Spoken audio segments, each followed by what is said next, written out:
Isang mapagpalang umaga sa bawat isa. Mga kapatid, tayong pong muli ay nagsama-sama sa oras na ito tayo para po mapakinig ng salita ng Panginoon ngayong oras na ito. Kaya nga ho, sa umaga pong ito, sama-sama po natin i-acknowledge si Lord sa ating kalagitnaan as we continue to pray this morning. Salamat po o Diyos sa umagang ito sa panibagong kalakasan na iyong binigay sa amin, mga pagpapala at kaloob mong buhay sa umagang ito. Dalangin namin sa umagang ito sa pakikinig namin ng iyong salita.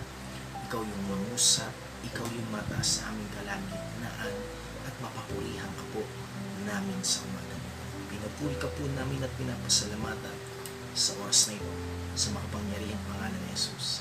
Amen and amen. Ngayon pong umaga pong ito, gusto pong ibahagi sa inyo yung salita po ng Panginoon in the book of Exodus chapter 14. Yung buong chapter po na yan. Pero hindi ko po siya mababasa. Hindi ko na po siya babasahin ng buo. Pero gusto ko po na lang siyang i-summarize sa inyo. At ako, alam ko naman po ay, alam niyo na rin po yung nangyari po dito sa salita ng Panginoon. Ito po yung time nila Moises, natatawid po sila ng Red Sea o yung pulang dagat. At sila po ay hinahabol. Ito po yung senaryo na hinahabol sila ng mga Ehipto at ni Paraon. Tapos, hindi sila makakatawid dahil dagat yung dulo nito. Ngunit, gusto kong makita natin at ma-relate natin ito sa buhay natin o makita, ma-relate natin yung nangyari dito sa buhay natin. Yung nangyari dito sa Exodus chapter 14 na sa mga panahon sa buhay natin na hindi natin alam yung mga sitwasyon, kung ano yung gagawin natin at parang nagkapatong-patong na yung problema sa buhay natin. Tanging masasabi lang po natin that God will make a way. Amen po ba? Pinamagatan ko po siyang God will make a way. Yung Diyos yung gagawa ng kapamaraanan sa buhay po natin. Alam niyo po, minsan sa buhay natin inaalaw ng Panginoon yung mga pagsubok. Inaalaw ni Lord yan for us, hindi para pahirapan, hindi para panghinaan ng Lord, kundi sabi nga ng salita ng Panginoon in James chapter 1 verse 2 hanggang 4. Sabi dito, mga kapatid, magalak kayo kapag kayo'y dumaranas ng iba't ibang uri ng pagsubok. Dapat ninyong malaman na nagiging matatag ang inyong pananampalataya sa pamamagitan ng mga pagsubok. At dapat kayong magpakatatag hanggang wakas upang kayo maging ganap at walang pagkukulang. Yung nais ng Panginoon sa atin, kung bakit tayo dumaranas minsan ng mga pagsubok sa buhay, para maging matatag yung pananampalataya po natin. Tumibay yung pananampalataya po natin sa Kanya. At yung bawat isa sa atin ay hindi dumipende sa sarili nating lakas, kundi dumipende tayo sa kung ano yung mga magagawa ng Panginoon sa buhay po natin. Amen po ba? Yun yung nais na mangyari ng Panginoon sa buhay. Kagaya na lang po nito ng Exodus chapter 14 na kung saan ang mga Israelita ay hinabol sila ng mga Ehipto. Diba? Hanggang sila ay mapunta doon sa tabing dagat na kung saan yun yung Red Sea na hindi nila alam kung paano sila tatawid. Niisip nila mamamatay na sila. Diba minsan sa buhay natin, hindi na natin alam kung anong gagawin natin. Ganda patong-patong na yung bayarin, yung mga problema na nangyayari sa buhay po natin. At sasabihin natin, ano ba, may mga time sa buhay natin, nagre-reklamo na tayo pag grabe na yung pagsubok na nararanasan natin. Tandaan po natin, pag grabe yung pagsubok, grabe din yung pagpapalang ibubuhos ng Panginoon sa bawat buhay ng bawat isa. Amen po ba? Kagaya po nito, gusto ko pong makita niyo po ito. Sabi ng verse 13, kung ikaw man kapatid nakakaranas ng mga pagsubok, diba, di mo na alam kung ano yung gagawin mo, nade-depress ka, di mo alam kung ano yung magiging solusyon nito, Sabi ng salita ng Panginoon in verse 13 ng Exodus chapter 14 verse 13, sabi dito, sumagot si Moses, lakasan ninyo ang inyong loob. Huwag kayong matakot, tignan na lang ninyo kung paano kayo ililigtas ngayon ni Yahweh. Hindi ninyo muling makikita ang mga Ehipsyong iyan. Ipagtatanggol kayo ni Yahweh, pumanatag lamang kayo. Minsan sa buhay natin, hindi na natin alam at nawawalan tayo ng pag-asa, nawawalan tayo ng lakas ng loob. Sinasabi ng salita ng Panginoon, kapatid, lakasan mo yung loob mo at makikita mo yung gagawin ng Panginoon sa buhay mo. May kinakaharap ka man ngayon na pagsubok o suliranin man yan, gusto kong maunawaan mo, lakasan mo yung loob mo sa Panginoon.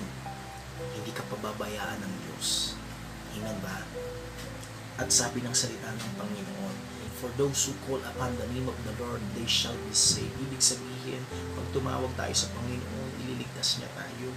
Ililigtas ka ng Panginoon kung may bayarin ka man at humihingi ka sa Kanya, kapatid, ng panalangin. Hallelujah, naniniwala ako kayang kumilos ng Panginoon sa mga oras na ito. Kung ikaw man ay nanghihingi sa Panginoon, tumatawag sa Kanya para sa kagalingan mo ngayong oras na ito, kaya kang pagalingin ng Panginoon. Kaya kang iligtas ng Panginoon. Hindi ko man alam kung ano yung mga nararanasan mo, ngunit tanging alam ko may magagawa ang Panginoon sa buhay mo. Amen po ba? At tignan rin natin yung situation ko dito. In verse 14, sabi doon that God will fight for you. Minsan sa buhay natin, nasaktan tayo. Minsan gusto natin gumanti doon sa mga tao na nakasakit sa atin. Pero sinasabi ng salita ng Panginoon in verse 14, sabi doon, pagtatanggol kayo ni Yahweh, pumanatag lamang kayo. Tandaan niyo po ito. Pag tayong tao ang umante, maaaring sobra, maaaring makulangan tayo. Pero pag ang Panginoon ang nagtanggol sa atin, naniniwala po ako, sakto lang yung pagtatanggol sa atin ng Panginoon. Hayaan natin yung Diyos kung may nakasakit man sa iyo, kung meron mang nanloko sa iyo, hayaan mo. Pagka sa Diyos mo na yan, hayaan mo yung Panginoon ang siyang umilos sa kanila. Diyos yung magtanggol para sa iyo. Amen ba? And third thing, gusto kong makita natin yung verse 15, kung ano yung gustong mangyari ng Panginoon sa mga panahong hindi natin alam yung gagawin natin. Verse 15, sabi dito, diba? Sabi ng verse 15 dito, sinabi ni Yahweh kay Moises, bakit mo ako tinatawag? Palakarin mo ang mga Israelita sa mga pagsubok na dinaraanan natin. Kahit na itong pandemyang ito, nagkasunod-sunod man yung bayarin po natin, ngunit hindi nagbabaya yung Panginoon. Gusto kong makita po natin ito. Yung verse 15, sabi po dito, gusto ng Panginoon, lumakad ka ng may pananampalataya. Amen po ba? Kasi gusto ng Panginoon, makita niya na ikaw at ako ay nananampalataya, lumalakad sa pananampalataya.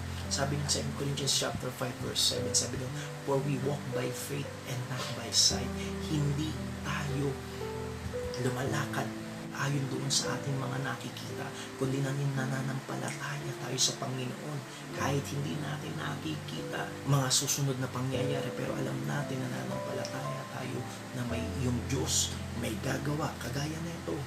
Diba? Ang ginawa ni Moises, tinaas niya yung tungkod niya. At nung tinaas niya yung tungkod niya, nakita nila yung verse 16. You will see the supernatural move of God. Amen po ba? Yung verse 16. Diba? Nung lumalakad sila sa pananampalataya nila sa Panginoon, gusto kong makita niyo to. Lahat ng lumalakad ng may pananampalataya sa Panginoon, makikita ninyo yung supernatural move ng Panginoon sa bawat buhay ng bawat isa. Kapag ikaw man ay parang hindi mo na alam kung ano yung gagawin mo dahil may nararanasan kang karamdaman, tanging yung Diyos kayang kumilos, kayang gumawa sa buhay mo, kaya kanyang pagalingin. Kahit nga yung may mga may cancer, pinagaling ng Panginoon.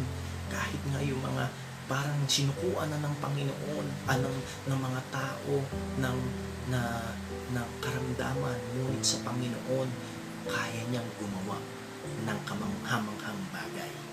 Amen po ba? Sa iyo, sa akin, kayang kumilos ng Panginoon. Ito pa pinapasabi ng Panginoon, kung ikaw man ay businessman at hindi mo alam kung ano nang gagawin mo, dahil unti-unti nang bumabagsak at hindi mo na alam kung saan ka kukuha ng mga pambayad ng ganito, ganyan, naniniwala ko, gagawa yung Panginoon. For God will make a way na ginawa niya dito in Exodus chapter 14. Itatawid ka ng Panginoon, kasama mo siyang tatawid doon. Amen po ba? Kasama mo yung Panginoon na habang tinatahak mo yung pagsubok mo, kasama mo yung Diyos, aalalayan ka niya hanggang mapagtagumpayan mo at maisigaw mo yung kabutihan at yung katagumpayan ng Panginoon sa buhay mo. Amen ba? Kaya nga kapatid, sabi ng Romans chapter 8 verse 31, if God is for us, who can be against us? Kung nasa sayo yung Panginoon, walang sino mang makagagapi sa iyo kapatid. Hindi yung mga pagsubok, hindi yung pandemya, yung makakapigil sa iyo para tumigil sa paniniwala, pananampalataya sa Panginoon. Hindi yung kung ano man yung mga nararanasan mo ngayong oras na ito. Naniniwala ko, ano man yung mga niisip mo na mga problema o mga sitwasyon mo ngayon, naniniwala ko, yung Diyos kakatagpuin ka sa umaga ito. Amen ba? Kaya patuloy tayong lumakad sa ating pananampalataya at makikita natin yung kamanghamanghang pagkilos ng Panginoon at yung pang-apat, sabi dito ng verse 17, sabi doon, iingatan ka ng Panginoon, kagaya ng pag-iingat ng Panginoon sa mga Israelita. Iningatan sila ng gusto ng Panginoon patungo doon sa kabilang dako ng dagat. Kapatid, inalaw ng Panginoon yung problema sa buhay mo para maging matatag ka at makita mo yung magandang plano ng Panginoon at yung pagkilos ng Diyos sa buhay mo. Kaya sa umagang ito, naniniwala ko na kinilusan ka ng Panginoon at naniniwala ko pinagaling ka ng Panginoon. Tanggapin mo yung kagalingan na nagmumula sa Panginoon. Tanggapin mo yung pagpuprovide ng Panginoon sa buhay mo. Sa oras na ito, yung Diyos na nangungusap sa iyo.